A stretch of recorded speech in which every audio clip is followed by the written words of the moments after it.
Located on the plateau to the east of the settlement is a large cemetery that contains approximately 1,100 graves. DeVoe excavated 43 of the graves in the cemetery. It's a cemetery that's somewhat different from other cemeteries we're familiar with in this area in the time of Qumran. The graves consist of trench graves dug into the ground, similar to the way that we bury our dead today. That is, a large trench, like the one immediately at my feet, was dug into the ground.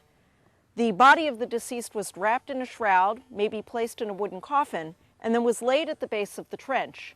And then the trench was filled back in with dirt, and then a pile of stones was put over the top of the trench. And here you can see at my other side a pile of stones that indicates an unexcavated grave.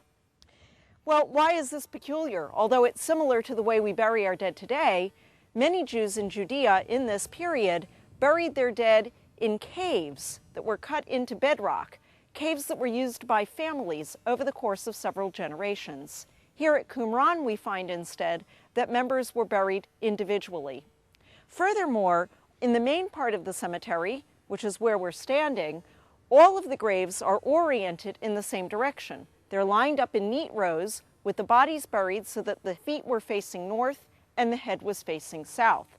And even more peculiar is the fact that of the graves that DeVoe excavated, nearly all of them belonged to adult men.